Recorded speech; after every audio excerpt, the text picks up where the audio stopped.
When was he brought in? About an hour ago. Police found him screaming on the sidewalk outside of a saloon. One evening too many with old John Barleycorn. Got you by the coattails, doesn't he, friend? Help me. Please. Put him back in the ward. He'll be dead in an hour. But Dr. Ramsey is on his way down, sir. To do what?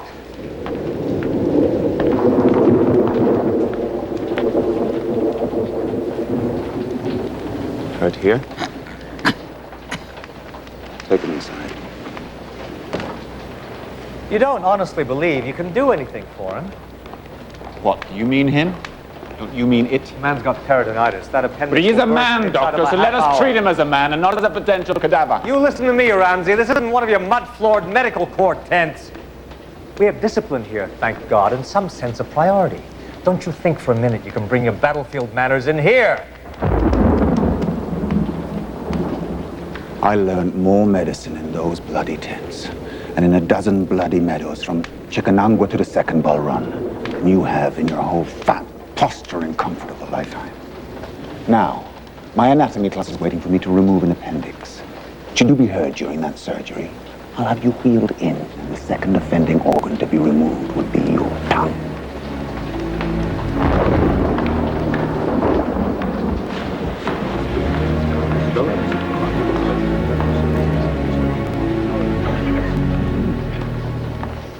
Ether. We're going to let you sleep now, and when you wake, there will be no more pain.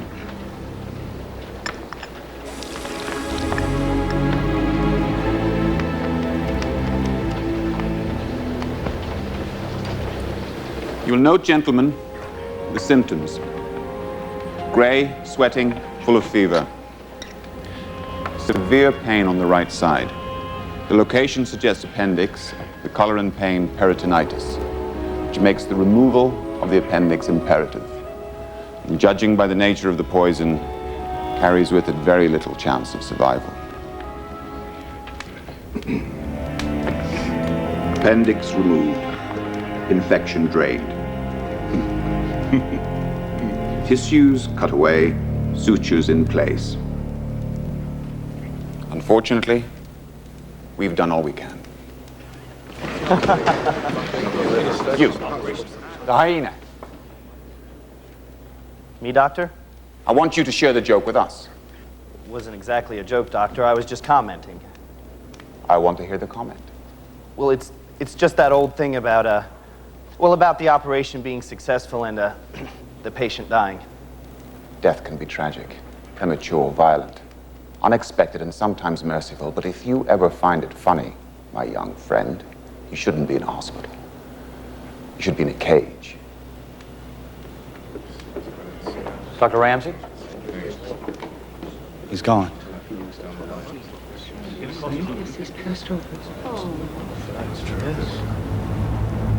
Look at this.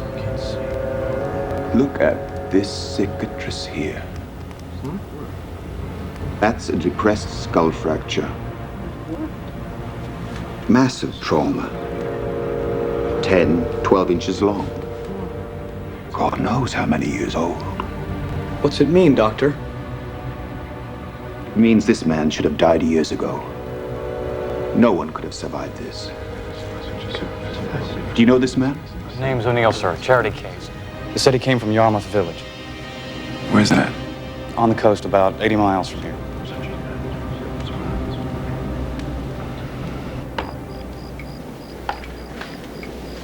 Your deft surgical fingers notwithstanding, Doctor, I understand our patient expired.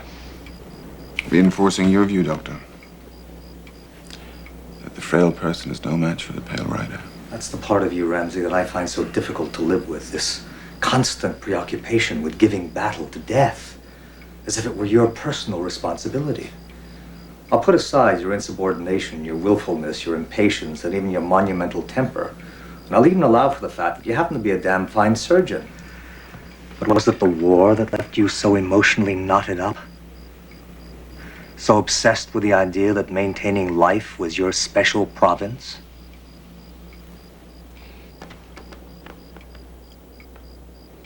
Have you heard of a man called Wheaton? Jeremy Wheaton? He spoke once at the university here, maybe 10 or 12 years ago, somewhere between a fraud and a crackpot. He's done some interesting research on regeneration.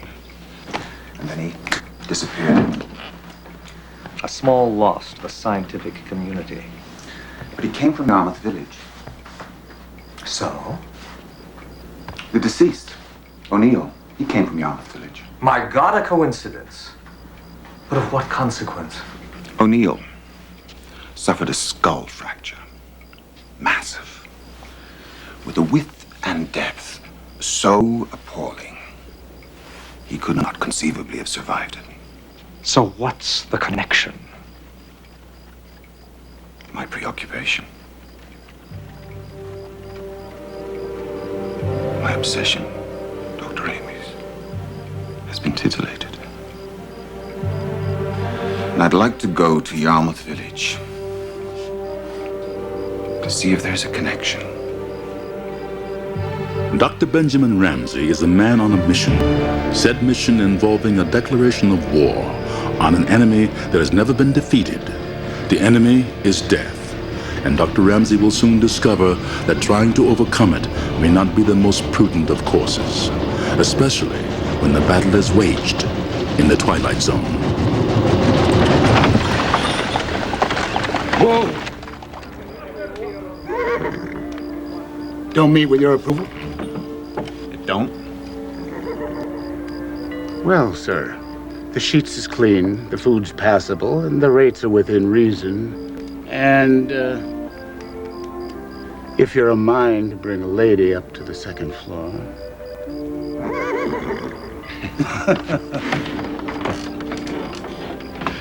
The alternative is to take a train out. And that'll be tomorrow. There's 2 of them. Do you know a man named Wheaton? Jeremy Wheaton. Ran a little apothecary shop here. Retired. What do you want with him? Half an hour of his time. Where can I find him? About 3 miles out. Called Shadow Island. And people around here would rather go round the Horn than over there. But I can lend you a boat in the morning. See that you get there. You're omniscient, Mr. Perkins. And do I tip my hat at that? Or tell my horses to lay a load on you? It's a compliment. It means you're all things to all men. I'll have that boat as early as possible.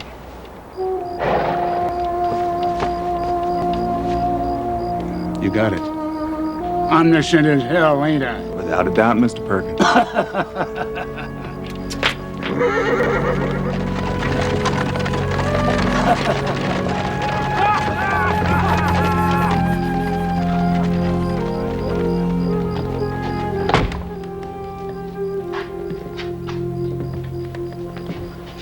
Good evening. I'd like a room. We're closed. Dr. Ramsey, medical doctor. Medical doctor. Is that your luggage? It is. All of it. 13 steamer trunks are arriving on an Egyptian galley in the morning. Is that a joke? An attempt. Room 7, top of the stairs, lavatories at the other end of the corridor.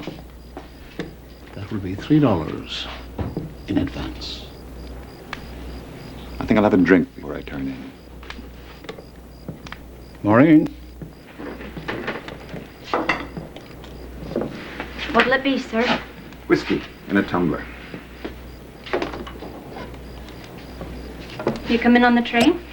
In lonely splendor. I was the only man to get off here. You've seen the village. Why would anyone want to get off here? Not for your whiskey, my dear, that's for damn sure. Maureen, remember I'm leaving for Brewster early in the morning.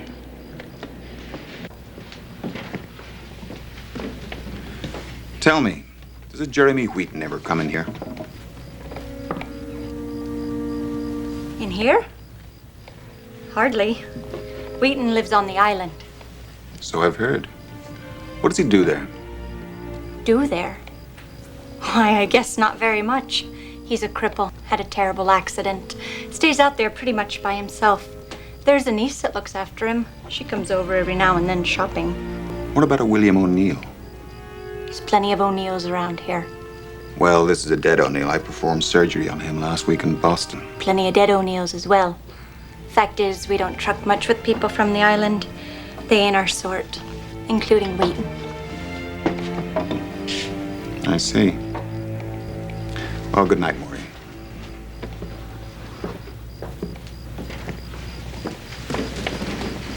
Will you be needing your bed turned down, sir? That won't be necessary. Will there be anything else then, sir? I think not. Well, if you change your mind. You'll be the first to know.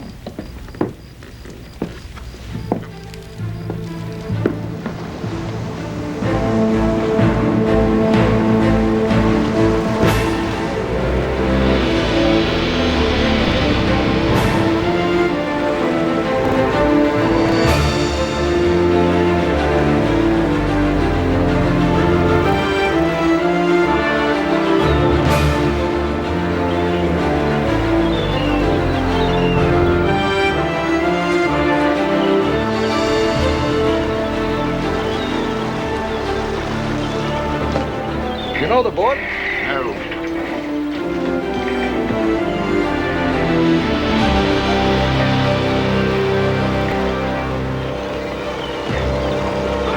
Hush your line.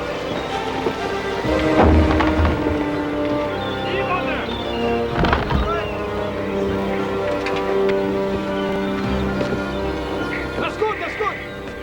Yeah. Okay, bring it up. I don't expect I'll be long. Well, if you are, don't expect me to be here. The place has a bad smell to it, and a worse feeling, and it's a fair swim back to the mainland. Aye, sir. One more there. Bring it over, Ted. All right, sir.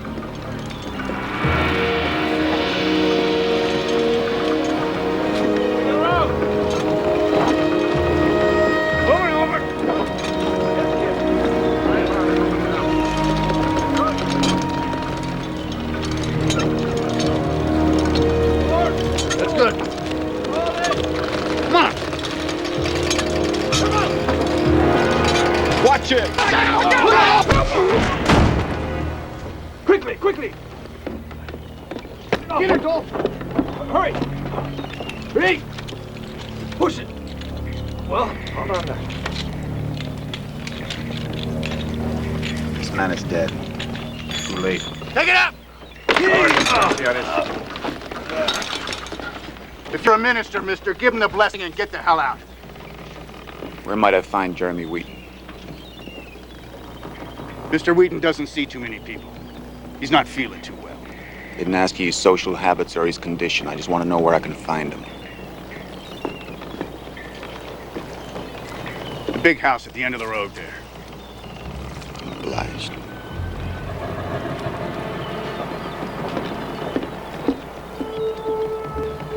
He came in that boat over there. The fellow with the cap brought him. Never seen him before. Who is this?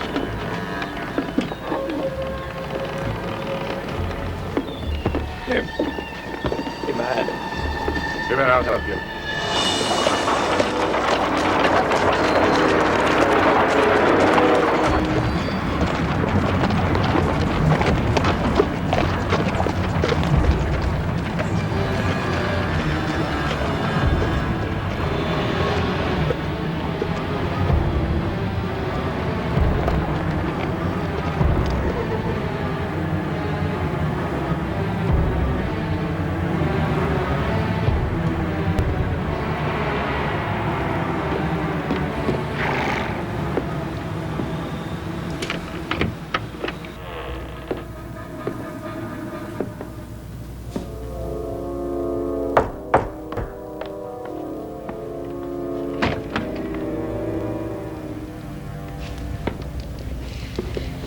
My name is Dr. Ben Ramsey.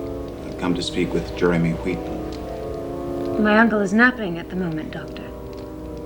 Perhaps you'd like to tell me the nature of your business? And who are you? I'm Mr. Wheaton's niece. My name is Susan. I'm his ward.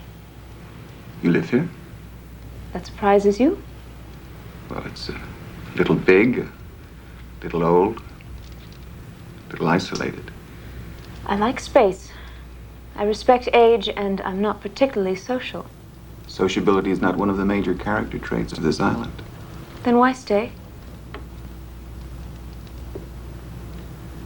I'm perverse, Miss Wheaton. And since I don't have much time, suppose you introduce me to your uncle. I'd sooner introduce a mouse to a cobra. And I'll assume the responsibility myself.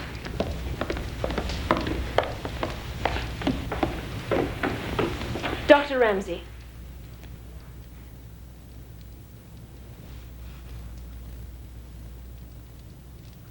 I'd better tell him that he has a visitor.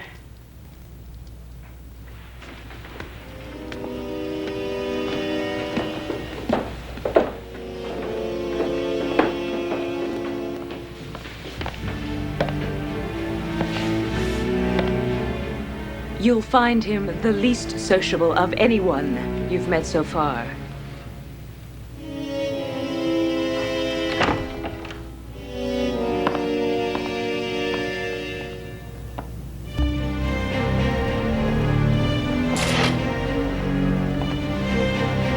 There's someone here to see you.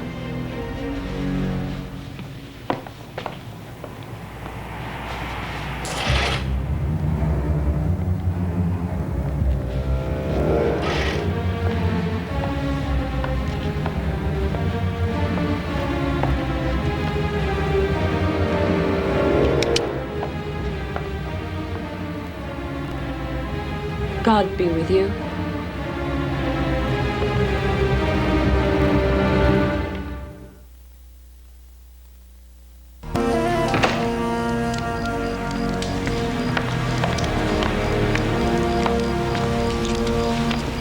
Mr. Wheaton, I'm Dr. Benjamin Ramsey from Boston.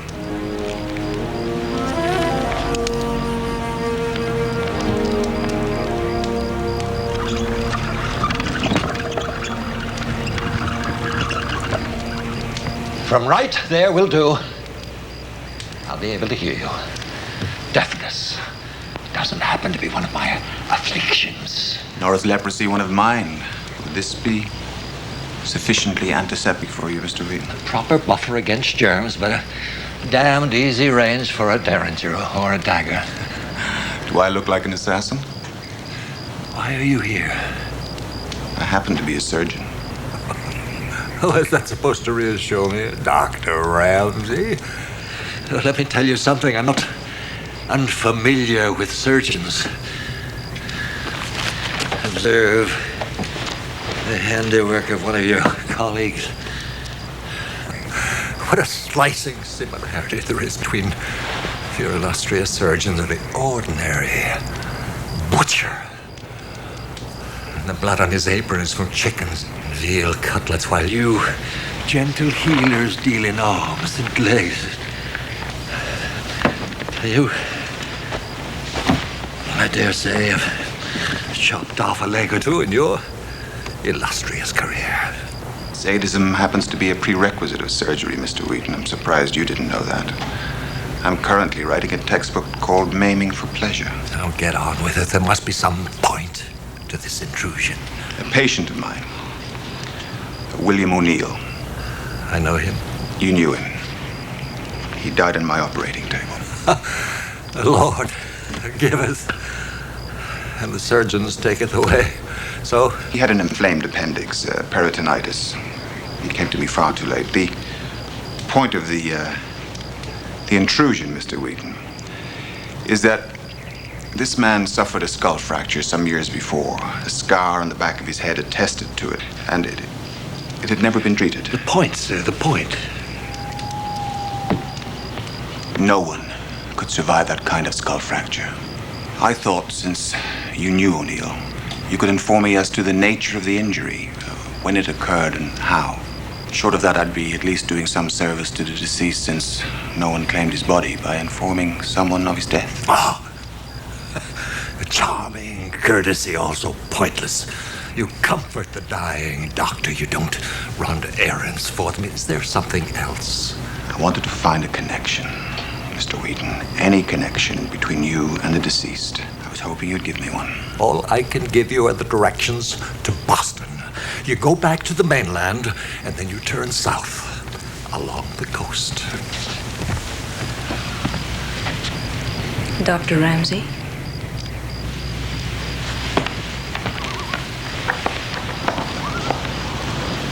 You won't tell me? What? Oh, what can I tell you? You deliver up an uninvited autopsy on a town drunk named O'Neill with a skull scar, and you expect me to produce a medical file on him.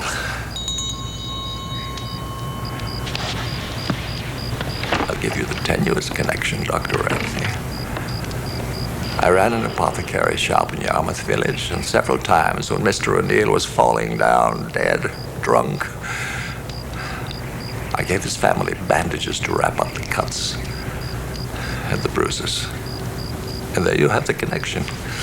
Now, with the advent of poor Mr. O'Neill's death, I'm relieved of further acts of charity by rigor mortis. Good day to you, Doctor. Mr. Wheaton, I took the liberty of making some inquiries about you.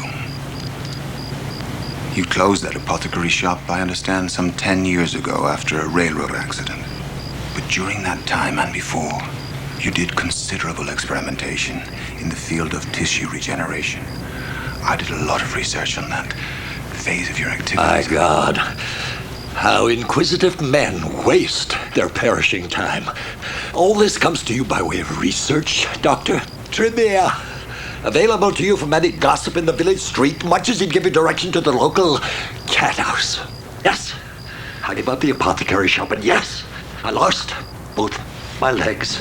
And yes, I experimented with tissues and cells and the chemistry of both, and yes,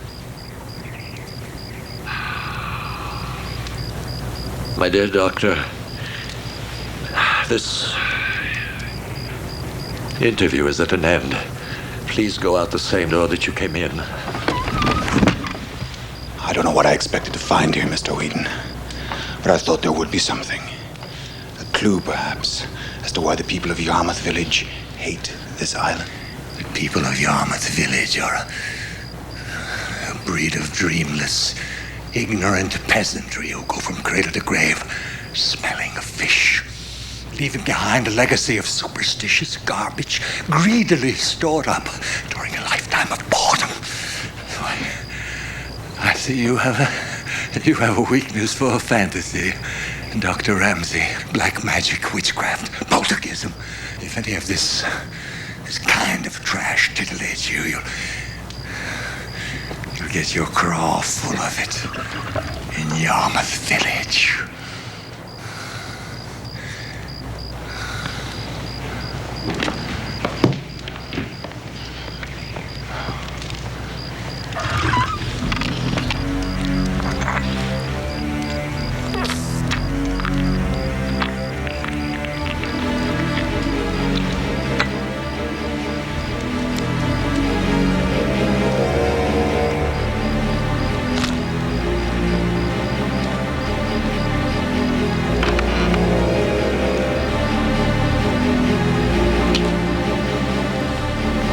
I'm sorry, Dr. Ramsey. I didn't know you were leaving. I'm not leaving. Not now.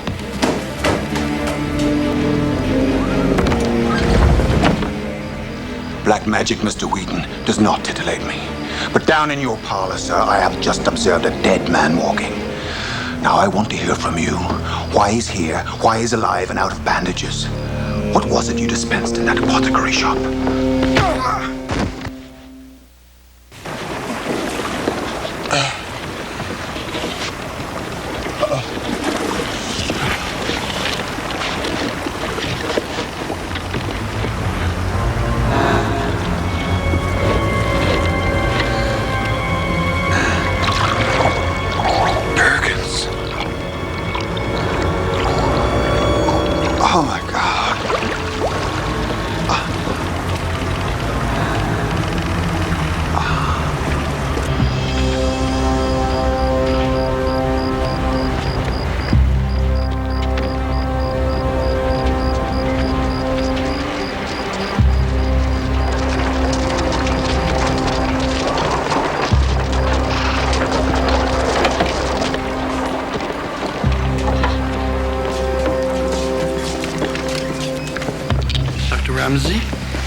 Simpson is the name.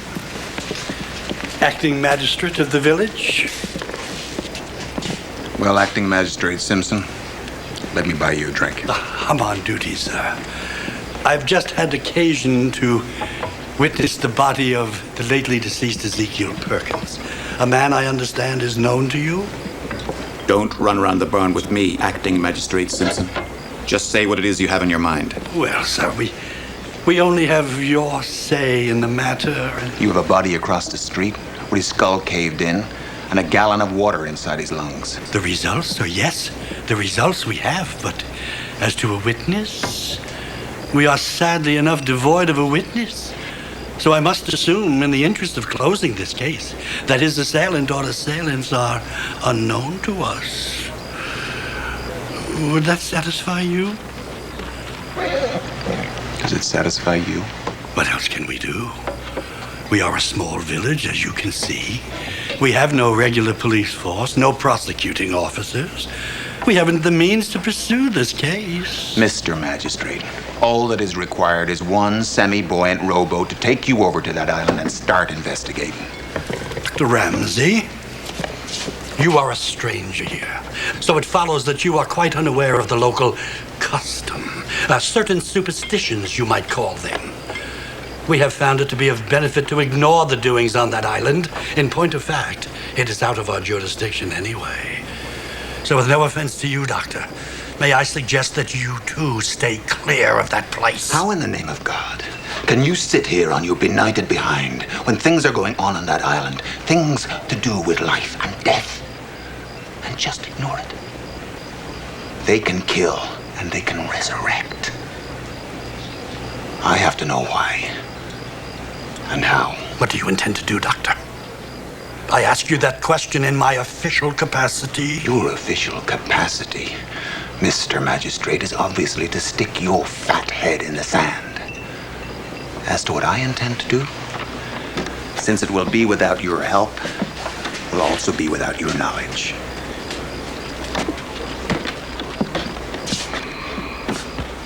I'm going to take a walk, Mr. Flanagan. If I'm not back by tomorrow morning, you may rent out my room and sell my effects.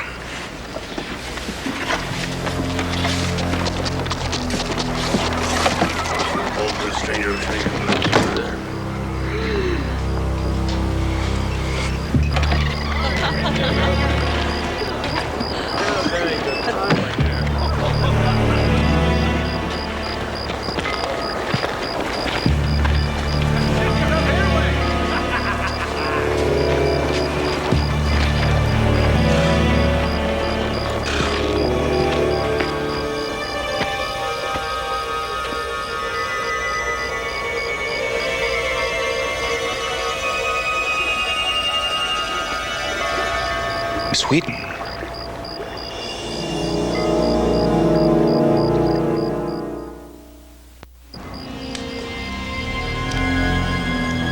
You have infinite faith in your fellow man, Miss Wheaton. Or a death wish. One or the other. I was on my way to the inn to find you. I saved you the trip. You also pick odd times for nighttime strolling. And you for sailing. What brings you here, Miss Wheaton? My uncle is sick. He's become quite ill. He needs medical attention. Well, so did I earlier today. And the man who took me to the island, Ezekiel Perkins, is now beyond medical attention. That wasn't our doing. Some things can be explained, Dr. Ramsey. A whole hell of a lot of things have to be explained, Miss Wheaton. Now, what is it you want? Let me take you over to the island, examine my uncle. Tell me if there's any hope.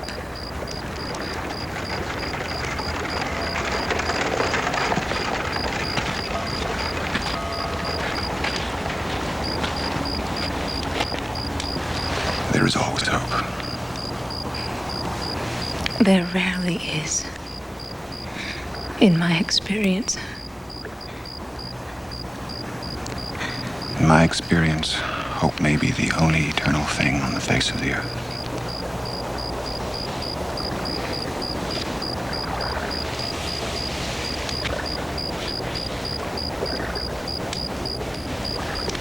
You have a gentle touch, Doctor. In very special cases.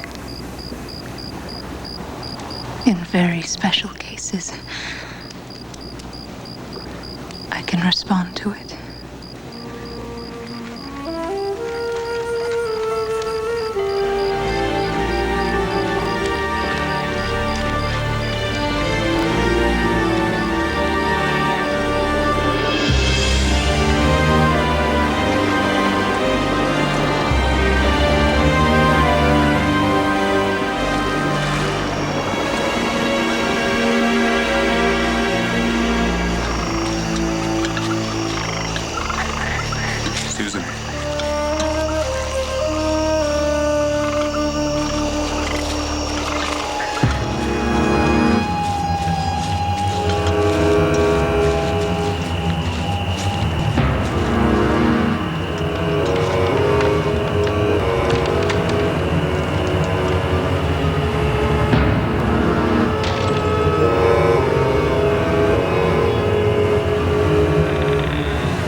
So, you came. My heart? Very late.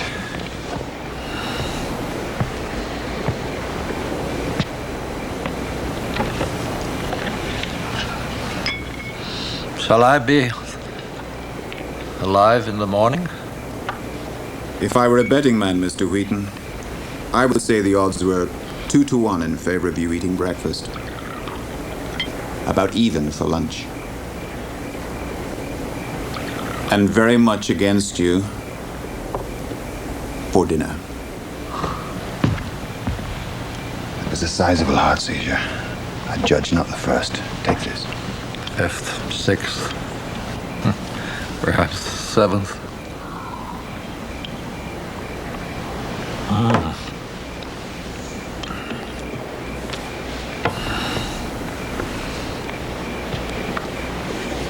Do doctors read Shakespeare? Some do. I have.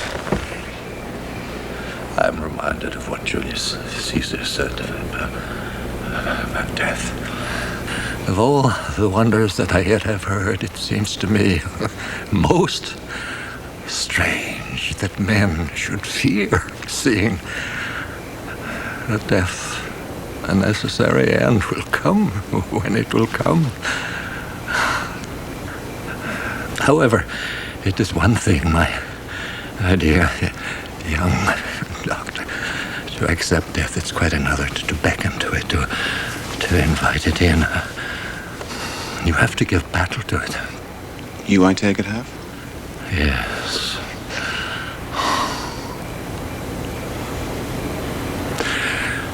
Have you ever heard of an Egyptian plant called Cairo bush? Yes. The ancient pharaohs used its berries. Yes. It's part of a poultice.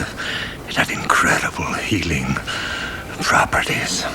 Accidentally, mind you, accidentally, I discovered that when you mixed an extract of the berries with laudanum and some other ingredients, liquefied and administered through a syringe directly into the heart cavity, it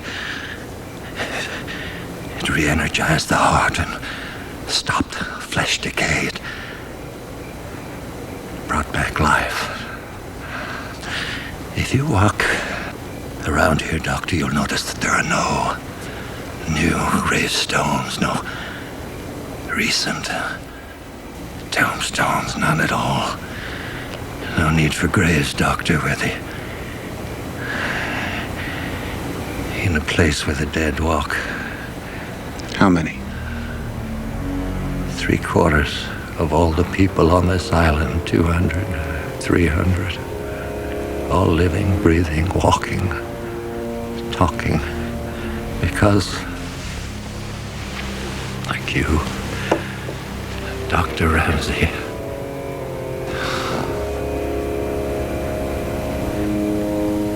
Jeremy Wheaton was a most inquisitive man.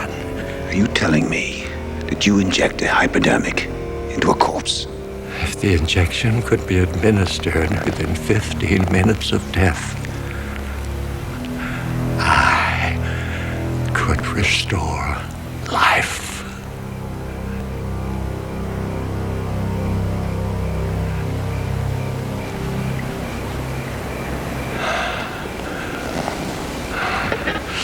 Oh, I know that look, Doctor. I used to see it in the mirror, the dream, the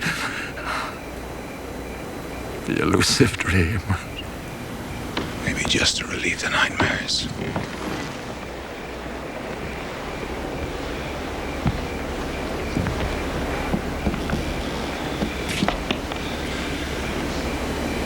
There was a place, Farmer Miller's cornfield. That's a bucolic euphemism to cover a slaughterhouse. There was a battle there.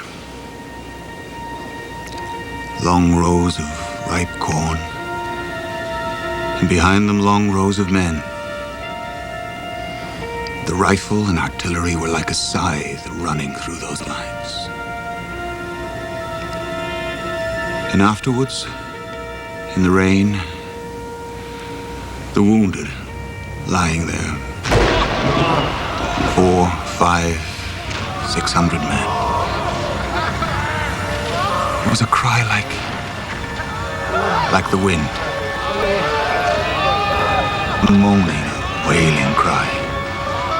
And when the rain washed the mud from their faces, they weren't soldiers.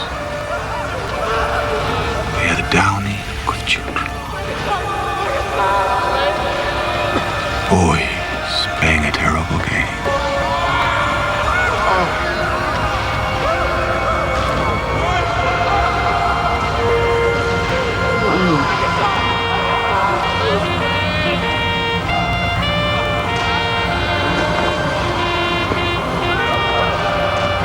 All through the night, I went up and down that line, filling gaping wounds, cutting off arms and legs, and watching them die.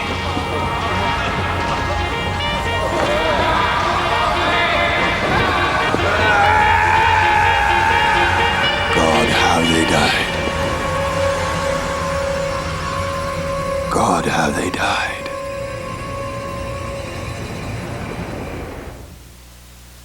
Men to die, Mr. Wheaton. Are you telling me you found a way to make it easier to live? That's the vision, Dr. Ramsey, the shining vision. A new race of beautiful mortals. But I give you now, Doctor, the irony of it all, the dream is flawed. The chemical wears off. It has to be reintroduced sometimes every 6 months, sometimes every month, sometimes every few days. It varies with the person. I was never able to understand what caused the specific variables. And I was also unable to understand, Doctor, the most complex thing of all. Human nature. The instinct of men to clutch, claw, rip, and tear, and kill. To stay out of the grave. If once he's been given a reprieve from it. The evolution of men's desires, Doctor. First, just to live, then to live long, and then desperation to live forever. Translated into acts of murder, dozens of them. Your friend Perkins and all the others. The dream doesn't have to die with you, Mr. Wheaton. I could experiment further. I could discover what makes the chemical lose its potency. No. They have no ears for that, Doctor. Or brains. Or hearts. What kind of people are they?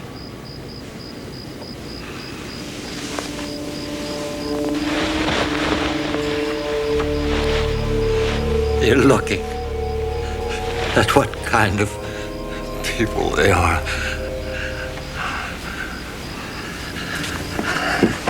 I didn't stumble on those railroad tracks, Doctor. I wasn't cut in half because of an unfortunate accident. I was turned into a torso so that the legs could not carry the mind out of the area. And that mind, Doctor, as you perceive, is the chemical equation for continual survival. And because of it, they allowed me to stay alive. They're not people, Doctor. They're corpses.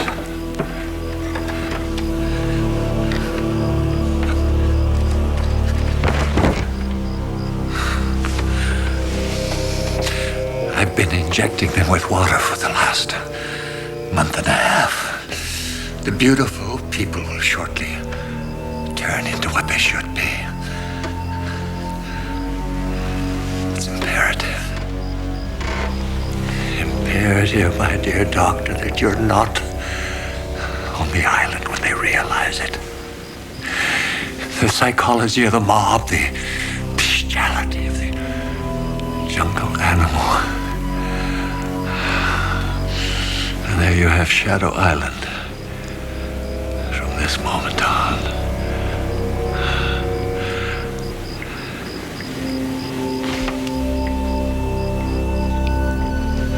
We'll talk again when I awake. If I awake. It seems a matter of some indifference to me at the moment. The odd thing, Doctor, the really incomprehensible thing, the years I spent with the remaining half of me in the wheelchair, believing that was an acceptable alternative to the casket.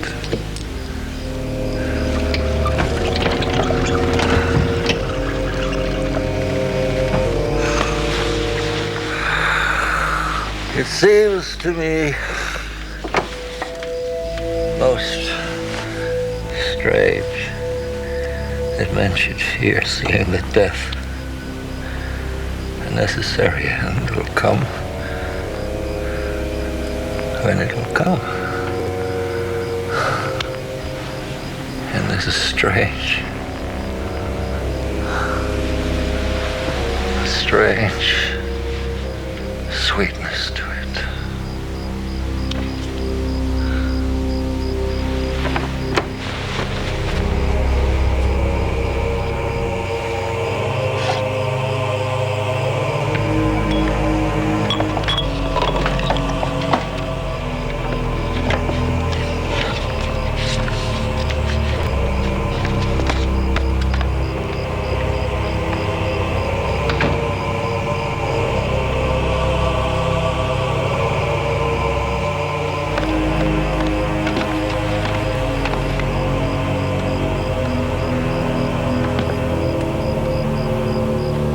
Dying, isn't he? But he's asleep now.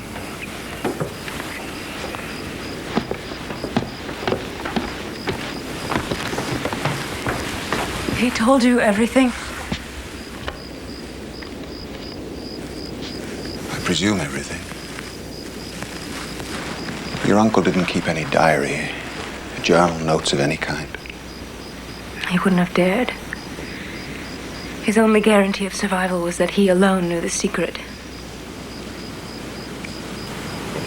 What's your guarantee of survival? Best we worry about yours. My uncle probably told you we've been using water instead of the solution. What about yesterday morning? I saw the man in this room. We used what was left of the original formula. We had to. If he hadn't been brought back, the others would know.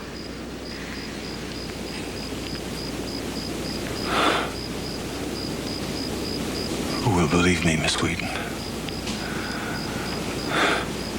Will anyone? Is it important?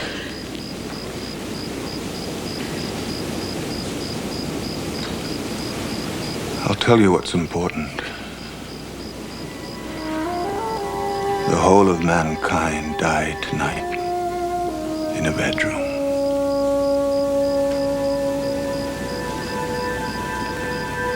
On a stinking little island that should have been the center of the universe. If the world knew what was being buried here, there would be 1 billion mourners, and they would weep up a tidal wave. What about you, Susan? What are you going to do?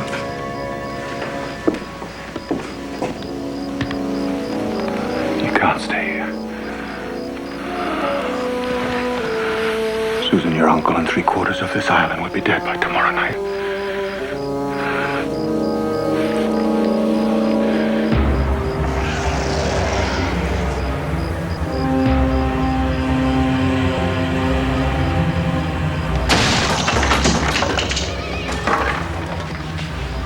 Recognise me?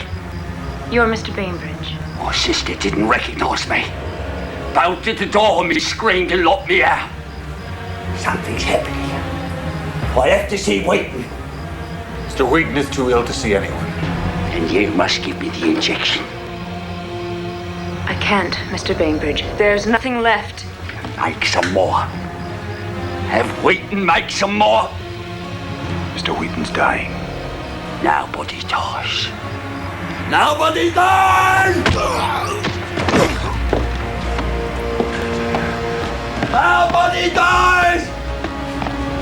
Nobody dies!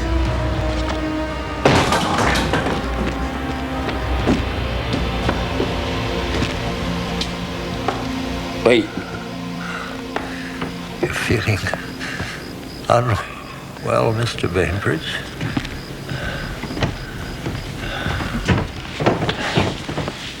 Look at me. Please, look at me. I see you, Mr. Bainbridge. I see you. Help me. Please, help me. Old friend, you died 11 years ago. That's an extensive period of time to settle your affairs. We don't want to die. Do you understand? We don't want to die. Look in the mirror, you old fool. It's time.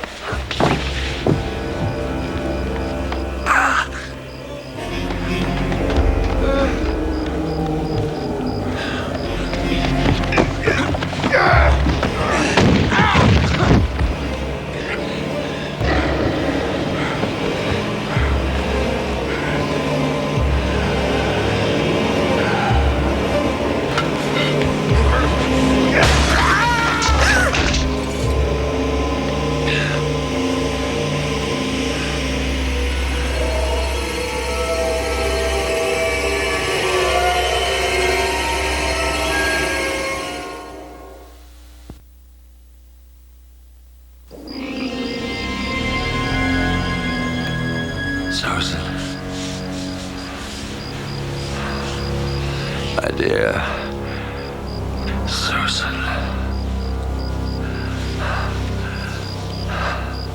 I wasn't wrong, was I? All they cared about was staying alive, not living.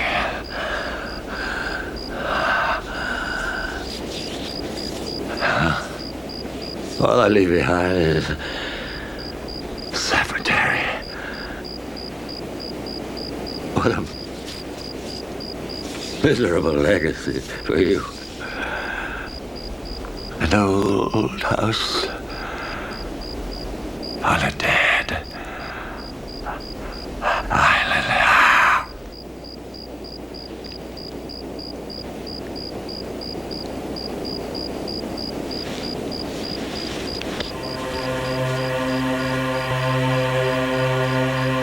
He's gone.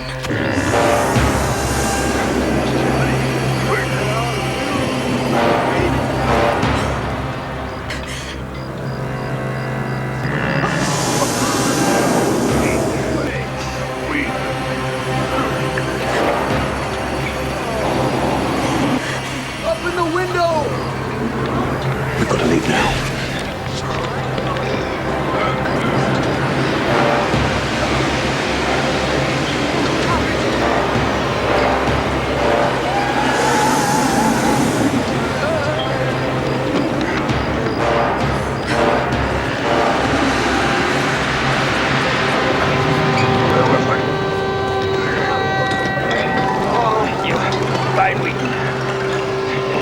You, find the girl.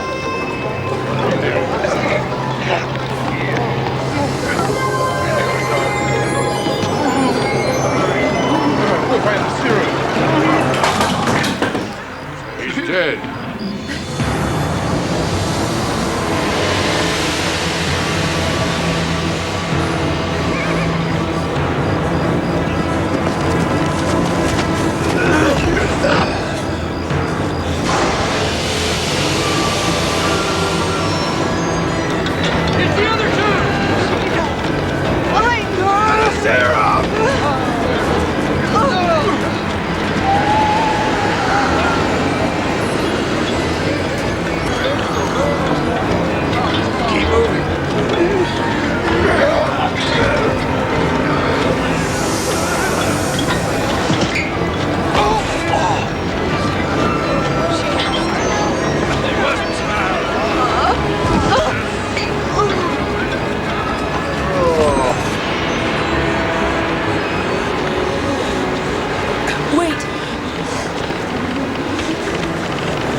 Dead, Susan. Come.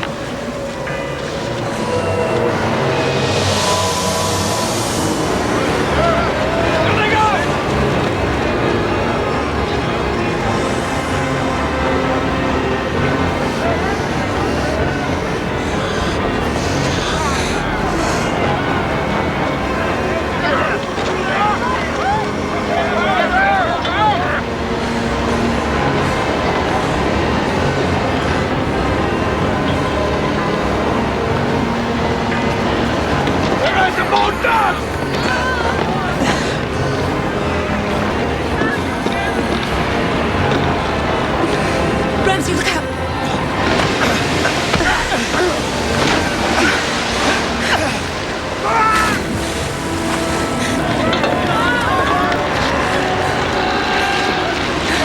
Hurry!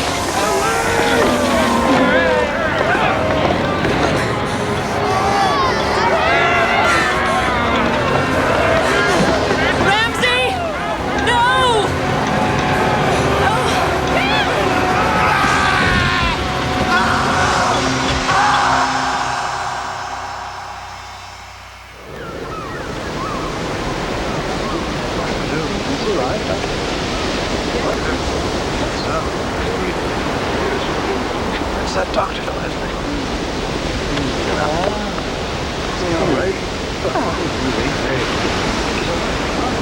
You're going to be just fine, Doctor. Everything is all right. We found you on the beach.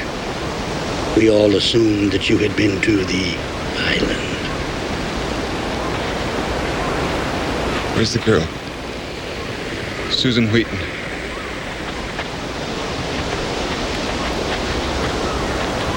Is that the girl?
Dear Dr. Ramsey,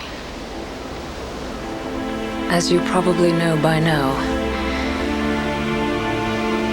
I was one of them. At age 8, I died of scarlet fever. And at age 23, I shall have died again, along with all the others. Dear Dr. Ramsey, I think that God meant that men should die when they should die. To live beyond death is like occupying someone else's room. You do so without comfort.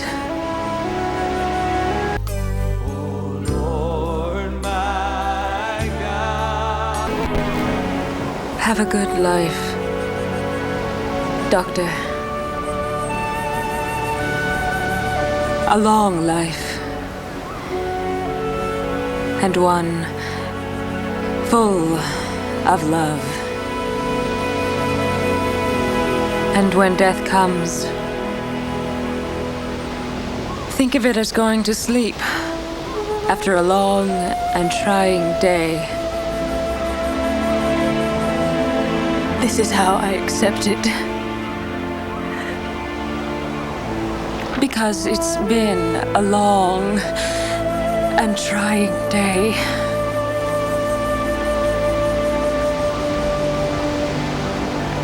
Susan.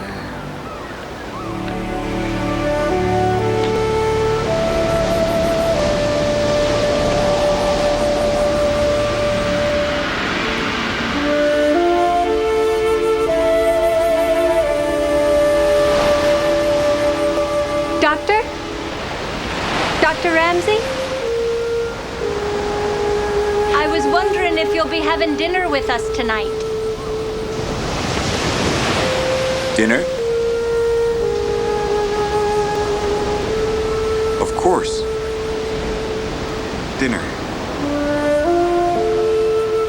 Then breakfast, and then lunch, and then dinner again, and then a lifetime of all three. In between, I'll save lives like I've always done, my dear Maureen. Until such time as I have to exchange this surgeon's smock for a shroud.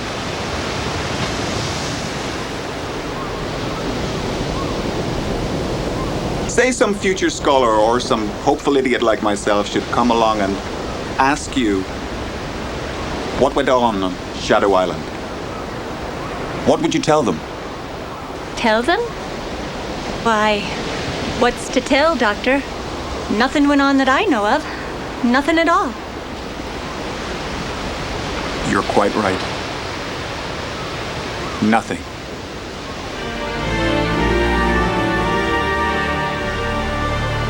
Nothing at all.